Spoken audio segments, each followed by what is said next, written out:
Hey everyone, this is Tim, and I'm making this short video to talk about our fall retreat. And this is both for you if you're a student who attended the fall retreat, and also for you if you're a family of a student who attended the fall retreat. So what I wanted to do is recap what we talked about when we were up at Camp Brookwoods this past weekend, just so if you're a student who went, you can kind of be thinking, how am I living this out? How am I doing at applying these truths to my life? And if you're a mom, a dad, a family member of one of those students, you can be aware of how to pray for and encourage and talk to your student about some of the things we discussed at the fall retreat. So this video is going to be about probably 5 minutes long, and I'll give you a quick summary of what we talked about at the retreat. So our theme for the whole weekend was you can and you must choose. And so that theme of choice and choosing ran throughout all the different talks, all the different things that we did during the weekend.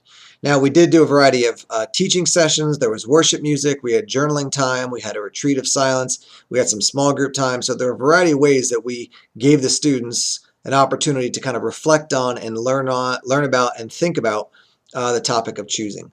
The first night we talked about choice, just broadly speaking, that in so much of what we do in life, we have a choice. Even sometimes when we feel like we don't have a choice, like I use the example of going to school, and some students might say, well, I don't have a choice, I have to go to school. And I was explaining to them that that's not totally true, that you can choose to not go to school, you could choose to sleep in, or you can choose to skip out on school, but you're also choosing then the punishment and the ramifications of not doing that, or you're choosing to not get an education and therefore put yourself in a tough situation in the future. So even when we have limited choices, we still have choices. We also talked about the fact that sometimes when you have realities in your life that you didn't have a choice about, you still have an opportunity to choose how you respond to them. So if you were born with some sort of, say, a physical challenge in your life, well, you get to choose how you respond to that. Are you going to become frustrated and let that overwhelm you for your whole life? Or even despite the frustration and challenge, do you still choose to say, I'm going to persevere and press on and be an overcomer by what God wants to do in me? So that first night we talked about the theme of choice, and Pastor Mark Rivera was there with us, and he shared about choosing to forgive and how that was a choice to engage with people at a level of forgiveness and care, despite some of the challenges that come up with that. The second morning, we talked about the idea of choosing God, and in particular, choosing to submit to God. So we talked about when you become a follower of Jesus, what's happening there is you're choosing to say, Jesus, I accept what you did for me on the cross, that you took responsibility for my sin, you took the punishment for my sin, and so I choose to submit to you. And we talked about the idea of giving up or submitting to God. We're giving up on trying to kind of accomplish things in our own power, but we're saying, I'm giving my life to Jesus. And so that choosing to submit to God is making him the boss, the Lord, the one in charge of our lives. And then from there, he empowers us with his spirit and through his word to actually live out the life that he wants us to live. And that day, Sab, one of our leaders, got up, and Sab shared about choosing at a certain point in his life to say God is going to be number one, and he's going to choose friends and people and influences that are going to draw him in that direction. After that, we had a retreat of silence where we had, for about an hour and 15 minutes, students had the opportunity to reflect on and think about the topic of choosing in general and choosing to submit to God, and they were challenged in that time to really think about where they're at with God. Saturday night, we had a session on friendship, and the topics we talked about that night were both if you're a Christian, if you had Christian friends, if you're not a Christian, what does it mean to get connected to maybe other Christians? And then we talked about this thing called the circle of friendship. And the circle basically works like this, that you have three concentric circles, and the first, the smallest one is the circle of intimacy, and that's a friendship that's reserved for only you and your spouse. And we talked about that a little bit and the importance of reserving that circle of intimacy just for that one person in our life, that spouse. Outside of that circle of intimacy, the next circle was the circle of influence. And influence those are the people who are in our lives who are helping us draw closer to God. So if you're a Christian, do you have people in your life that you can talk to at a deep level, at a meaningful level, who can encourage you in your walk with Christ? And in particular, we press to the issue of not just do you have Christian friends, but when you get together, do you talk about deep, meaningful things? So I shared that some of my friends that I was friends with in grad school and since grad school have asked those questions like, what's God doing in your life? What's God hitting you with? What's God teaching you? What's God showing you? And we have those deep and meaningful conversations. We move beyond just talking about sports or what's the latest thing on YouTube to the real eternally significant conversations. And so we were talking and challenging the students on some of those levels. And I'm just jotting some notes, or I jotted some notes down, so I'm looking over here at some of those notes really quick. But we talked about When I'm around my Christian friends, do we just talk about the barn, a retreat, a message? Do we actually get to the level of talking about, where are you at with God? Do I have friends with whom I can share my struggles and encourage people who can encourage me and pray for me when it comes to any of the challenges going on in life? And what kind of friend am I to others? Am I that type of friend who helps other people grow in their relationship with Christ?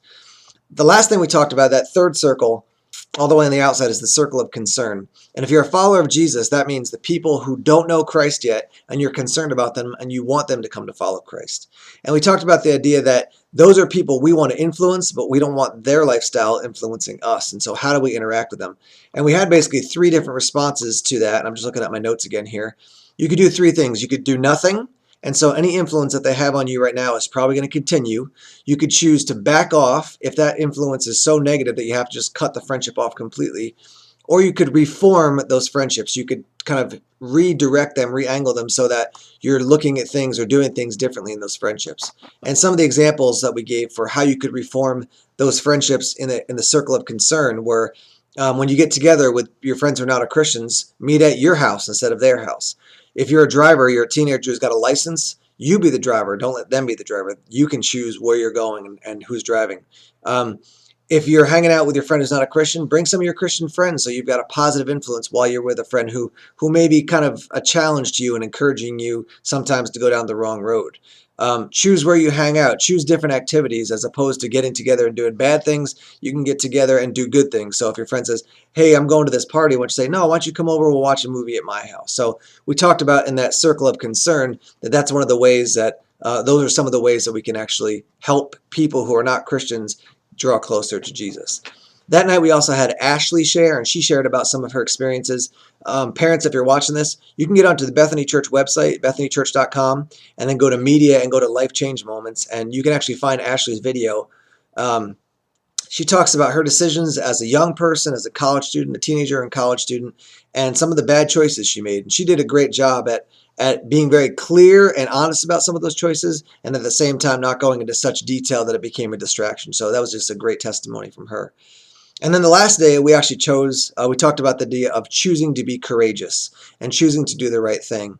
And that was Sunday morning. And basically we were talking about the idea of when you choose to do the right thing, first you have to know what the right thing is. So that means knowing the scriptures, knowing the Bible. And then second, you have to have courage to do that. And we looked at Daniel chapter 3 and talked about the courage to choose to not follow the decree of the king from Shadrach and Meshach and Abednego, but instead to actually follow the rule or the direction of God in their life.